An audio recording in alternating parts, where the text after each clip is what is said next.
Inilah susunan kejadian yang dinubuatkan oleh firman tentang akhir zaman. Kita berada di titik yang paling kiri, yaitu masa kini. Setiap waktu, setiap saat, Yesus akan turun dari sorganya yang mulia untuk mengangkat orang-orang kudusnya. Gereja Perjanjian Baru akan menyongsong juru selamat dan Tuhannya di awan-awan.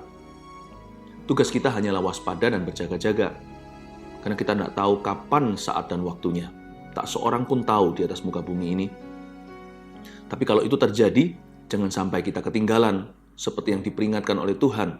2 orang berjalan di ladang, yang satu ditinggal, yang satu diangkat. Setelah bumi ini absen, tidak ada lagi gereja Perjanjian Baru, maka seluruh dunia akan jatuh ke bawah kaki Sang Antikristus. Pemerintahannya dibatasi 7 tahun saja. Kalau tidak, seluruh bumi pasti akan musnah dan punah. Dan selama dunia berada di dalam pemerintahan Sang Antikristus dan nabi palsunya, Allah akan terus-menerus menghukum penduduk bumi ini karena hatinya jahat. Penghukuman Allah terdiri dari 7 meterai, 7 sangkakala, dan 7 cawan murka Allah. Di antaranya ada malapetaka, musibah, alam semesta, penyakit, perang, dan sebagainya. Tidak ada damai sejahtera di bumi. Lalu di penghujung tahun terakhir pemerintahan Sang Antikristus, Tuhan Yesus bersiap-siap untuk turun ke bumi, ke dunia bersama dengan orang-orang kudusnya. Itulah kedatangan Tuhan Yesus yang kedua kalinya. Dan kali ini kedatangan Tuhan akan diketahui oleh seluruh dunia, seperti tidak sepasang mata pun yang akan kelewatan untuk melihat kedatangannya yang mulia. Dan Tuhan Yesus kali ini akan menginjakkan kaki di dunia. Langsung disambut perang oleh Antikristus dan seluruh kroni-kroninya. Perang itu namanya Harmagedon, dan di dalam peperangan ini Sang Antikristus dan nabi palsu akan ditangkap hidup-hidup, dilempar ke dalam lautan api. Lalu bumi akan masuk ke dalam masa damai karena Antikristus dan kerajaannya sudah diruntuhkan oleh Yesus. Tuhan Yesus beserta dengan orang-orang kudusnya akan mendirikan kerajaan 1000 tahun, milenium damai sejahtera, dan saat itu iblis ditangkap, dirantai, dan dicampakkan ke dalam jurang maut selama 1000 tahun lamanya, dan malaikat akan memegang anak kunci ke sana, sehingga pintu itu tidak bisa dibuka selama masa yang ditentukan. Karena absennya iblis, setan, dan roh-roh jahat, terjadi pemulihan alam semesta. Manusia yang lahir saat-saat itu, hidupnya akan lama sekali, hingga ratusan tahun, bahkan yang mati 100 tahun, akan dianggap kena kutuk. Bahkan anak kecil akan bermain dengan ular tedung dan singa. Akan terjadi dunia seperti zaman sebelum Adam dan Hawa jatuh ke dalam dosa. Di akhir pemerintahan 1000 tahun damai sejahtera, iblis akan sekali lagi dilepaskan atas seluruh dunia.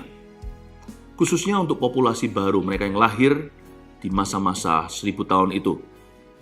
Mereka yang belum teruji hatinya karena diselamatkan itu tidak bisa ikut-ikutan.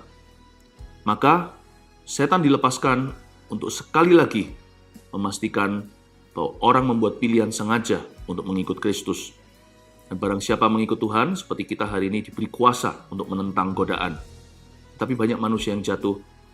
Ketika iblis dilepaskan, dia mengerahkan begitu banyak populasi bumi. Terjadi perang yang terakhir. Inilah the final war, perang Gog dan Magog. Dan Tuhan sekali lagi membinasakan, menghancurkan semua orang-orang berdosa yang menentang firman-Nya. Lalu setelah itu, seluruh dunia akan ada skenario baru. Penghakiman terakhir didirikan pengadilan tahta putih di depan setiap orang yang mati maupun yang hidup. Semua akan dibangkitkan. Dan pada saat itu akan ada perbedaan dan pemisahan antara kambing dan domba. Satu sisi Tuhan akan berkata, "Enyah, kamu pembuat kejahatan." Ini berlaku untuk setiap manusia sejak Adam dan Hawa di setiap zaman. Setiap orang akan diadili, dihakimi menurut perbuatannya di dalam kehidupannya.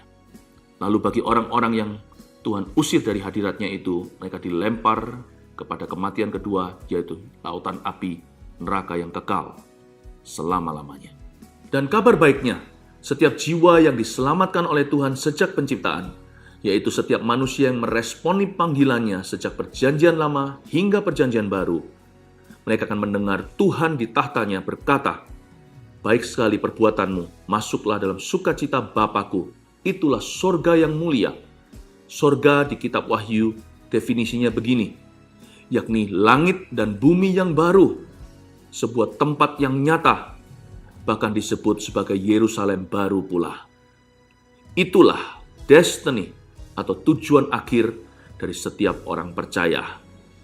Panggilan sorgawi menanti kita semua. Mari kita semuanya tetap setia kepada Yesus sampai pada akhirnya.